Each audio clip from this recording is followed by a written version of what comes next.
دفن کر کے لوٹے، تدفین سے فارغ ہوئے، قبر مبارک میں اتارا، حکم پورا کیا، کہتے ہیں واپس آئے تو جناب انس سے سیدہ فاطمہ کہنے لگی انس تو نے بھی میرے رسول پہ مٹی ڈالی ہے،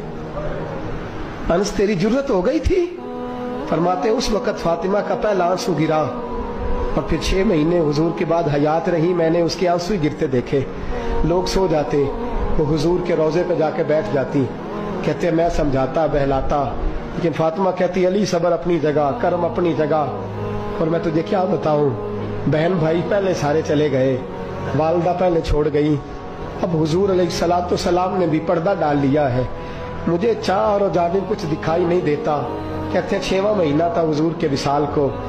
ایک دن مسکراتی ہوئی فاطمہ گھر آئی روزے سے رات کو بچوں کے ساتھ، تو شیر خدا کہنے لگے، میں نے کہا فاطمہ بڑے دنوں کے بعد مسکراتے دیکھا، کیا بات ہے؟ تو کہنے لگی علی آج میری آنکھ لگ گئی تھی، مجھے حضور خواب میں ملے ہیں، تو مجھے حضور نے کہا تو روتی کیوں ہے؟ تو میں نے کہا محبوبہ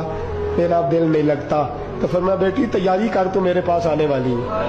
حضرت علی فرماتے بس فاطمہ بیمار ہوئی، چند دن گزرے تو مجھے بلایا،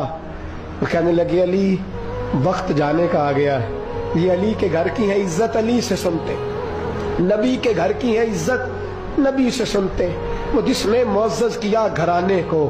حسین پال کے جس نے دیا زمانے کو، جانے کا وقت آ گیا ہے علی۔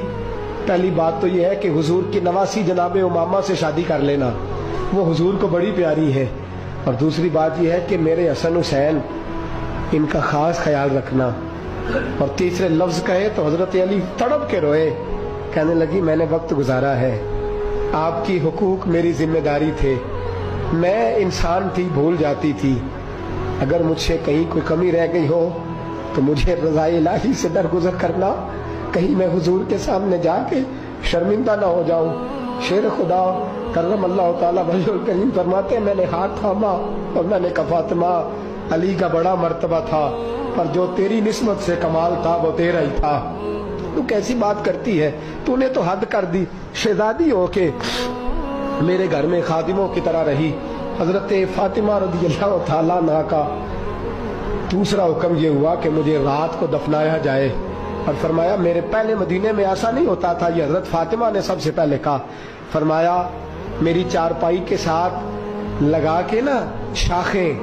چارپائی کے ساتھ تو اوپر لا کے انہیں اوپر سے باندھ دینا، اور ان شاخوں کے اوپر ایک کپڑا ڈالنا، میرے کفن پر بھی کسی کی نظر نہ پڑ جائے۔